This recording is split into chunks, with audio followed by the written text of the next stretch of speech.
There have been so many Penn State football commitments. We have had so many of our commitment videos here on the Blue White Illustrated YouTube channel that our regular guys are worn out. Ryan Snyder and Sean Fitz are both previously occupied, but we're bringing in the big guns for this one because Penn State went national with their latest commitment, so we went national.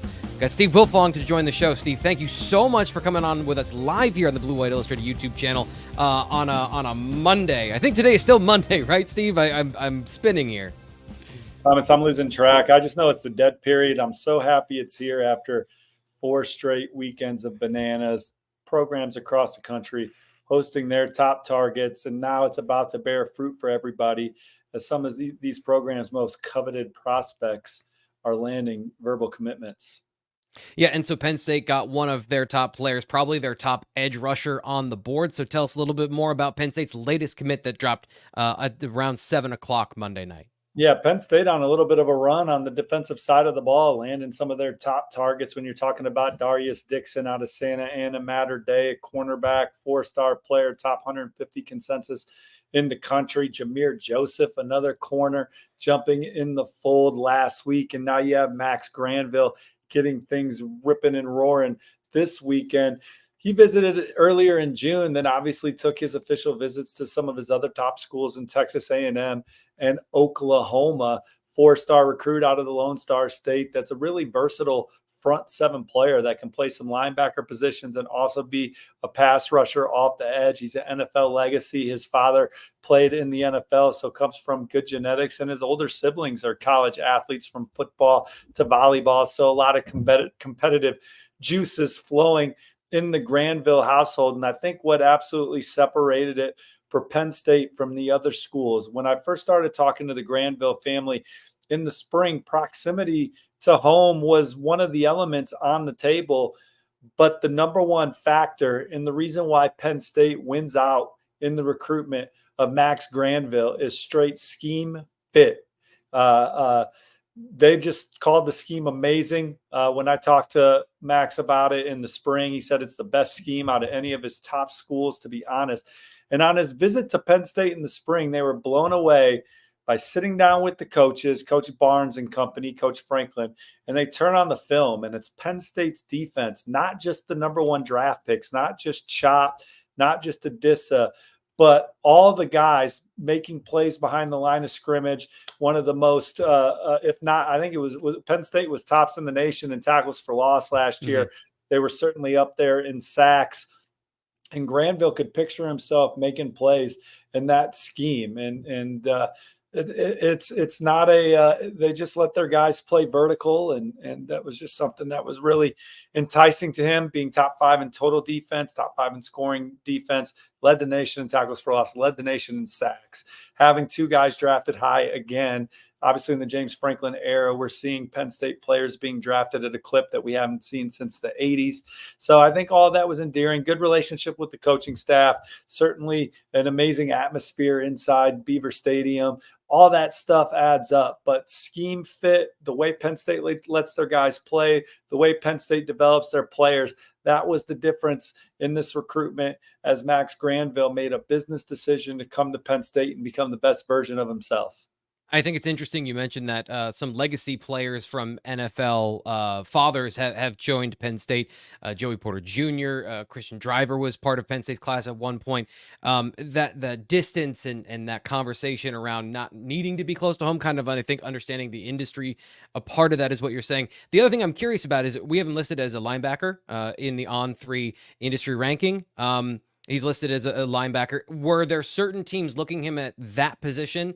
And what do you know about like how that, from a perspective of the general conversation around his skill set and his projection to the next level, how did the conversation there go? Because edge rusher for Penn State, but I'm curious if there's other schools that maybe looked at him differently.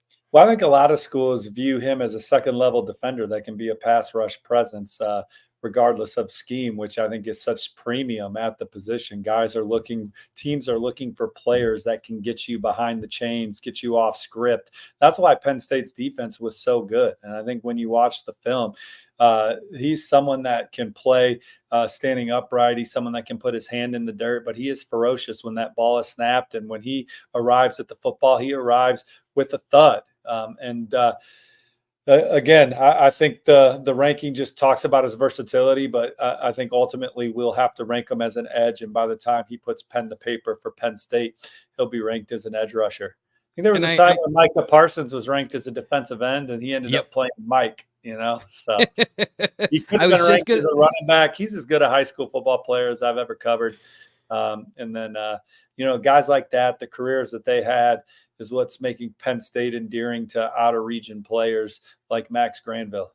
Yeah, I imagine that's a pretty good sell when you've got a guy who's got those skills. Not just Micah Parsons, but also Chop Robinson. I see some similarities in terms of the frame, the explosiveness, that first step. How good of a fit do you? I guess what's your opinion of the fit with Penn State? Well, I think for Penn State, when I think of their defense, I think of guys that are hard-nosed, tough, and extremely physical. And when they step on the field, they're never intimidated by anyone they play. I mean, these Penn State, Ohio State games have been real bangers, and it's because Penn State's defense has come out there and been tone setting as well in those games. And this is a guy that I think fits that culture. I mean, again, you turn on the film, he is hitting hard. He is playing fast and physical. He plays with a high motor, and he makes plays in all facets of the game. And so high IQ player, NFL pedigree, and for Penn State, they know what they're looking for on the trail. They win their fair share of blue chip battles, but they're also a developmental program to a certain degree. And I think anytime a guy commits to Penn State, I like him a little bit better because of the mileage that Penn State gets out of these guys that they recruit and get in house. Yeah, you saw here watching on the YouTube channel him running away from linebackers, corners, and safeties as a guy who's going to play edge rusher. And this is even going back to Odafe Owe. We could just keep naming freak athletes that Penn State's had at the edge rusher position. So that another one in this long list of Penn State edge rushers coming into the program and being under Chuck Losey and having the opportunity to develop all of those skills. I think I've kind of spilled the beans a little bit earlier. My comp for him and what I see is I see a lot of Chop Robinson, and that success that they had with Chop Robinson as, again, you'd say 6'2.5", not the tallest, not the biggest frame in the world, but a guy who's explosive. You mentioned violent when he gets to the football. Guys that punch above their weight and have the ability to play that edge rusher position or play on the line of scrimmage, even if you are a guy that maybe is in both of those situations, gives you that versatility to play chess at a certain point. And you mentioned the scheme and how he loves the scheme. And I imagine it's going to be very similar from transitioning from Manny Diaz to Tom Allen. Do you know any part of that conversation about how that obviously went well, but that conversation about what to expect with the new defense under a new defensive coordinator? Well, I live in Indianapolis, so I'm very familiar with Tom Allen and his style and his personality, being around the Indiana program as much as I was with Coach Allen. And they had some of the best years of all our lives in the Tom Allen era at Indiana. It's a tough place to win.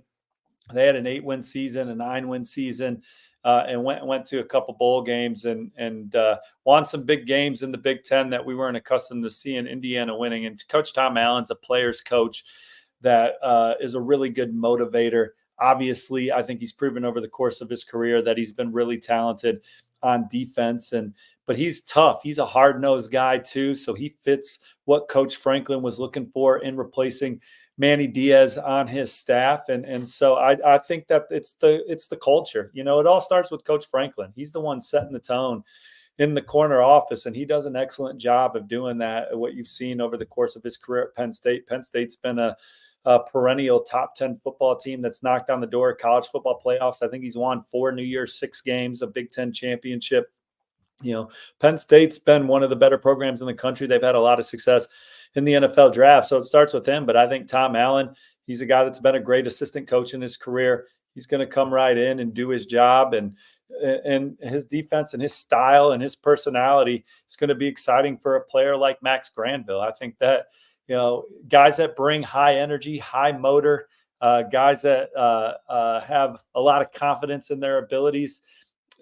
This is a young man that fits that mold, and he's excited to get to Penn State and get to work in a defense that he thinks is an attacking style defense that makes a lot of plays behind the line of scrimmage. And again, I think that's why Penn State's been so good year in and year out and been one of the top defenses in the country. They get offenses off script. When you're looking at 2nd and 12 or 3rd and long because you took a sack, it's tough to get first downs and you're not on the field anymore. And that's what Penn State's known for. And this is a young man that can play to that standard. This is a guy, strong hands, plays great pad level, athletic. He can bend. He's powerful. He's explosive. He's strong. But more than anything, he's tough and he's got a high football IQ. And this is just an exciting pickup for Penn State as they challenge for a top 10 class. They started the weekend going into their final official visit weekend with no defensive line commits. They come out with 2 edge rushers, Cortez Harris, and now arguably, I don't even know if it's arguably, the top defensive end on their board with Max Granville from Fort Bend Christian Academy in Sugar Land, Texas. Just about a minute left here, Steve. Any final thoughts on this particular situation, or zoom out a little bit, the class of 2025, if you're interested in speaking on that, and where Penn State sits heading, as you mentioned, into the dead period when a lot of these decisions are going to be made? Well, another standard Penn State recruiting class. They go out and land one of the more physically impressive running backs in the country over the weekend, and Jabri Wallace-Coleman, who is on campus. He replaces Alvin Henderson in the class, but is more physically college ready to play at Penn State than Alvin was, in my opinion. So interesting. It's an interesting thing to think about, and we'll see. Time will tell on that, but really